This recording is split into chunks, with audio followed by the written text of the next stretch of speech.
Hello అండి, welcome back to my channel. అందరూ ఎలా ఉన్నారండి? నేనైతే బాగున్నాను. మీరు కూడా ఎలా ఉన్నారో కామెంట్స్లో అయితే తెలియజేయండి. ఈరోజు అయితే చేపల కూర వండానండి. టేస్ట్ అయితే చాలా బాగుంది. ముందుగా స్టవ్ ఆన్ చేసుకుని స్టవ్ మీద కడాయి పెట్టుకోవాలి. తర్వాత ఆయిల్ యాడ్ చేసుకోవాలి. నాన్ వెజ్ కర్రీస్లో ఆయిల్ ఎక్కువగా ఉంటేనే టేస్టీగా ఉంటుంది.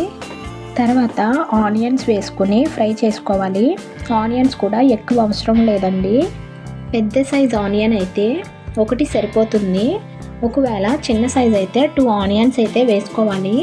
ఆ తర్వాత 4 పచ్చిమిర్చి కూడా వేసుకుని కొంచెం సేపు ఫ్రై చేయాలి. ఆనియన్స్ గోల్డెన్ కలర్ వచ్చేంత వరకు ఫ్రై చేసుకోవాలి. కొంతమంది అనుకుంటారు కదండి, నాన్ వెజ్ కర్రీ అంటే ప్రాసెస్ ఎక్కువ ఉంటుంది అని. అలా ఏం ఉండదు, సింపుల్గా అయిపోతుంది. ఆనియన్స్ ఫ్రై అయిన తర్వాత ఫిష్ పీసెస్ కూడా యాడ్ చేసేసుకోవాలి. తర్వాత మూత పెట్టేసి స్టవ్ లో ఫ్లేమ్లో ఉంచి కొంచెం సేపు మగ్గనివ్వాలి.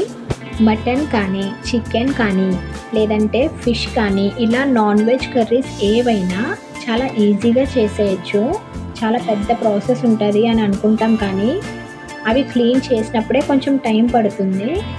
ప్రాసెస్ అయితే చాలా ఈజీ. నెక్స్ట్ వచ్చేసి ఫిష్ కర్రీకి మసాలా కంపల్సరీ కదా. మసాలాకి ధనియాలు, జీలకర్ర, వెల్లుల్లి, అలానే గసగసాలు వేసి పేస్ట్ చేసి పక్కన పెట్టేసుకోవాలి. తర్వాత అయితే ఈ చేపల కూర మూత తీసి కొంచెం పసుపు, అలానే 2 స్పూన్స్ కారం, ఇంకా టేస్ట్కి సరిపడా సాల్ట్ వేసుకుని ఒకసారి మొత్తం కలిసేలాగా కలుపుకోవాలి. గరిటెతో కలిపితే చేపలు విడిపోతాయి, సో జాగ్రత్తగా కలుపుకోవాలి. ఇలా నేను చూపించే విధంగా అయితే కలుపుకోవాలి. మళ్ళీ మూత పెట్టేసి ఒక 2 మినిట్స్ అయితే లో ఫ్లేమ్లో మగ్గనివ్వాలి. ఆ తర్వాత మూత తీసి కొద్దిగా వాటర్ వేసుకోవాలి. 1 గ్లాస్ వాటర్ అయితే వేసుకున్నాను నేను. ఒకసారి వాటర్ మొత్తం కలిసేలాగా కూరని కలుపుకోవాలి. తర్వాత మూత పెట్టేసి కొంచెం మగ్గిన తర్వాత చూడండి ఎలా ఉందో. కొంచెం దగ్గరికి అయిన తర్వాత ఇప్పుడైతే కొద్దిగా చింతపండు పులుసు అయితే వేసుకోవాలి. చేపల కూరలో చింతపండు పులుసు వేసుకుంటేనే బాగుంటుంది. కొంతమంది మసాలా వేసేసుకుంటారు కదా స్టార్టింగ్లో, ఆనియన్స్తో పాటు టమాటా కూడా వేసుకుని. అలా కాకుండా ఇలా చింతపండు వేసుకుంటేనే టేస్టీగా ఉంటుంది. ఒక 10 మినిట్స్ తర్వాత మూత తీసి ముందుగా మనం పేస్ట్ చేసి పెట్టుకున్న మసాలా అయితే యాడ్ చేసుకోవాలి. ఒకసారి కూర మొత్తం కలిసేలాగా నెమ్మదిగా కలుపుకోవాలి.